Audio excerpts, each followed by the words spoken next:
Hoje nós vamos falar sobre a Torre Negra, campo magnético, plus ultra e a continuidade física do universo. Se você também acha esse assunto muito interessante, deixa seu like e confere a inscrição no canal. Mensagem subliminar. Você sabe que Stephen King escreveu um livro chamado O Pistoleiro, cujo volume 1 se chama A Torre Negra. Bom, o livro de Stephen King virou um filme chamado A Torre Negra, que basicamente conta a história da eterna guerra entre a luz contra as trevas, o bem contra o mal, a vida contra a morte. O filme conta a história do garoto Jack Chambers, que é um aventureiro de 11 anos, que descobre pistas para uma outra dimensão chamada Midworld, que significa basicamente o meio do mundo. Enquanto está seguindo esse mistério, ele encontra um pistoleiro, o Roland Deschain, que está em busca de alcançar a chamada Torre Negra, que reside no chamado fim do mundo, End World. Essa torre, basicamente, ela atinge o ponto que seria uma espécie de eixo do espaço e do tempo, que é o que sustenta o campo magnético da Terra, impedindo a escuridão, o inferno, de invadir a Terra, de entrar na Terra. É o campo magnético e o campo de força que protege a Terra. E o que sustenta isso é a chamada Torre Negra. Este mapa que você está vendo é de Gerardus Mercator, geógrafo, cartógrafo e matemático que desenhou o Polo Norte em 1623. Compare agora o Polo Norte de Mercator com o Polo Norte que temos hoje no Google Maps. A cosmologia budista também retratou amplamente esta montanha no centro da Terra. Aqui temos ela em zoom e aqui também vemos uma demonstração da cosmologia védica e agora da cosmologia chinesa do chamado Monte Meru, a Torre Negra. Nessa cena do filme, Roland explica para Jack Chambers o funcionamento do mundo. Ele desenha esse círculo no chão e bem no meio coloca esse graveto representando a Torre Negra, bem no meio da Terra. Ela basicamente cria um campo de força que protege este mundo da entrada da escuridão ou dos seres infernais. Ele diz que o propósito dessa Torre Negra é impedir que seres malignos de outras dimensões entrem na Terra. E ele representa, nessa explicação que ele está dando ao garoto Jack, as criaturas com uma aranha. E nessa cena ele mostra o que acontece se esse campo é enfraquecido. Não vou passar a cena por uma questão de direitos autorais, mas aqui tem uma aranha. E ele vai explicando que elas adentrariam este mundo caso a Torre Negra seja enfraquecida. E que o propósito dessas criaturas infernais, o propósito da escuridão, é enfraquecer a Torre Negra para que esses seres, essas bestas, possam entrar nesse mundo. Roland é um pistoleiro que tenta evitar, no filme, que aconteça com a Terra o mesmo que aconteceu com o seu mundo, onde a escuridão conseguiu destruir a torre que gerava o campo magnético de proteção que protegia o seu mundo. E o garoto tenta convencê-lo a evitar que ele deixe que isso aconteça também com o nosso mundo, a Terra. E é nesse contexto que se desenrola toda a aventura do filme. O filme também aborda o tema de portais interdimensionais. O garoto Jack acaba atravessando um portal que ele encontra numa casa antiga e acaba chegando do outro lado, que por acaso é uma terra além, onde há muita ventania e uma região desértica, onde ele pode observar até a figura de uma lua durante o dia. Seria a projeção do campo magnético de um outro planeta. Gostaria de aproveitar para lembrar de Amadeu Giannini, que escreveu Mundos Além dos Polos. Para quem nunca viu uma imagem de Amadeu Giannini, aqui está. Jornal San José, na Califórnia, de 4 de julho, dia da independência americana, em 1928. Amadeu Giannini defendeu a continuidade física do universo.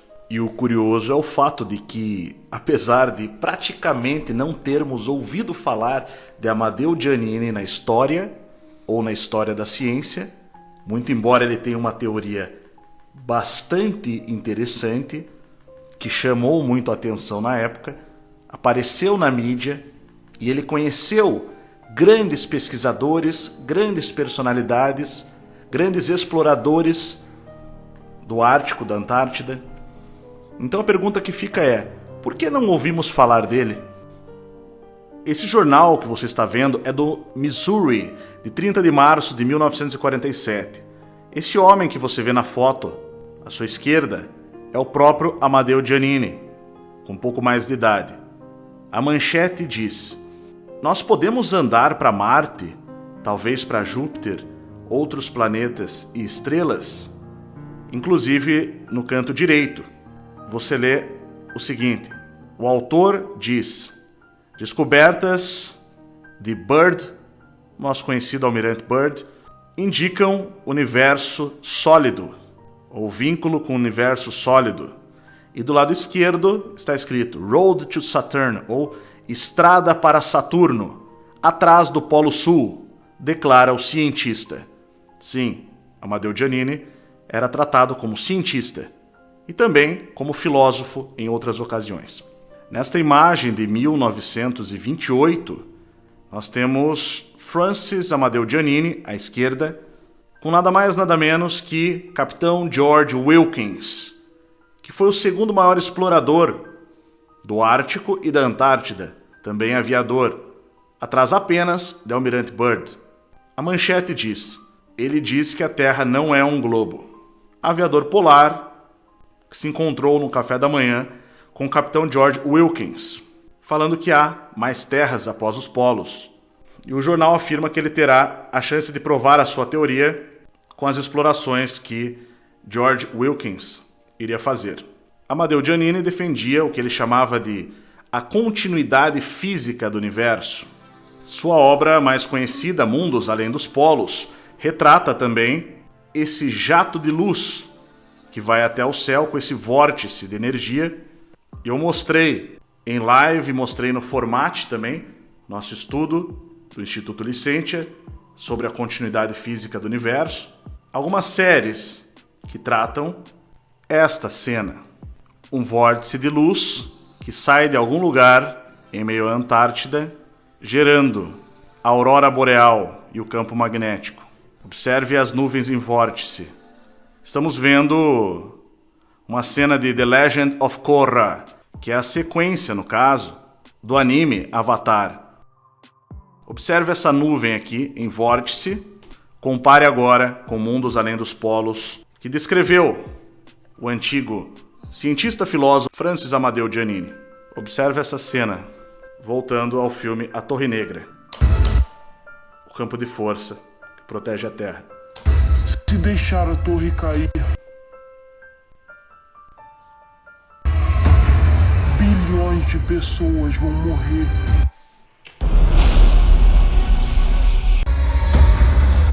Aqui o garoto fala que se ele deixar a torre cair, bilhões de pessoas vão morrer. Lembram do mapa Brevis Exactac, que mostra o Plus Ultra aqui embaixo, na saída para as terras além? As duas colunas, que são as colunas de Hércules, na saída para o sul da Terra, na Antártida. Plus Ultra. Preste atenção também nesse ser aqui, assoprando, né? Nós temos ele em todos os cantos, aqui e em cima também. Agora eu estou vendo uma obra de Salvador Dalí, essa pirâmide negra em meio ao deserto, onde tem um ser gigante que segura um relógio. E embaixo, esse ser aqui, que faz cair a água. Muito parecido, não é mesmo? Observe. Com o que acabamos de ver aqui e aqui. Essa obra de Salvador Dalí, que junto com o Walt Disney, um dos integrantes do Plus Ultra, a sociedade secreta que guarda as terras além, ou melhor, que nos guarda aqui, limitados, produziu um videoclipe para o álbum Dark Side of the Moon, do Pink Floyd, a banda, e essa imagem faz parte dessa parceria envolvendo Salvador Dalí, Walt Disney e a banda Pink Floyd. Uma torre negra, nesse formato de pirâmide, que também é um prisma. Aqui nós temos o relógio e aquele ser também embaixo aqui. Essa imagem fazia parte do clipe da música Time, da banda Pink Floyd, que significa tempo. Tá começando a entender? Que tal essa? Disney abrirá parque temático na Lua em 2036. Na Lua, Dark Side of the Moon, o lado negro da Lua, traduzido o nome do álbum do Pink Floyd. O lado oculto da Lua, o lado negro da Lua.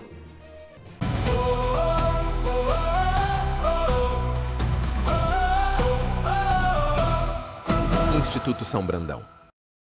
Saiu o livro que vai mudar a história do Brasil e a sua compreensão dos acontecimentos bíblicos. Viagens dos navios de Salomão ao Rio das Amazonas. Uma obra perdida há mais de 150 anos que acaba de retornar e revela algo que nenhum historiador moderno teve coragem de enfrentar.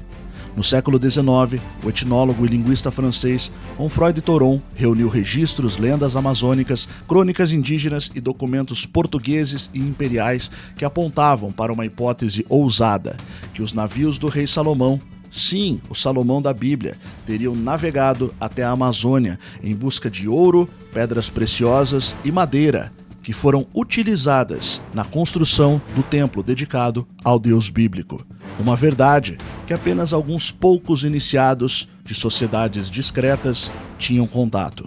Pela primeira vez, essa obra monumental foi traduzida para o português atual, comentada, analisada e ilustrada por Márcio Pichel, trazendo clareza, contexto e paralelos que simplesmente não eram acessíveis no século XIX. Você não está recebendo apenas uma reedição, está recebendo uma decodificação completa de um dos documentos mais explosivos sobre as origens ocultas do Brasil e suas ligações com o Antigo Oriente. A rota marítima bíblica de Irão e Salomão, as tradições orais amazônicas que descrevem visitantes vindos do Oriente, mapas antigos que sugerem rotas impossíveis e conexões surpreendentes entre ouro de Ofir e os recursos encontrados no coração da selva brasileira. O livro que reconstrói uma história que estava nas sombras e que transforma completamente a forma como entendemos o passado do Brasil e o próprio texto bíblico. Essa é uma edição limitada em tiragem especial com acabamento premium e pensada para pesquisadores, colecionadores e buscadores da verdade. Quando esgotar, acabou. E a procura está enorme, especialmente entre historiadores independentes, arqueólogos e buscadores da verdade. Se você quer sustentar suas pesquisas com fontes reais, se quer mergulhar na história proibida que conecta a antiga Israel e a Amazônia, ou se simplesmente quer possuir uma obra que poucos no mundo têm acesso, acesse agora livro1.sãobrandão.com.br. A primeira publicação do Instituto São Brandão é simplesmente bombástica. Viagens dos navios de Salomão ao Rio das Amazonas. Já está disponível. Um livro que estava esquecido por 150 anos voltou. livro1.sãobrandão.com.br. Garanta o seu antes que acabe. O link está na descrição do vídeo e no comentário fixado.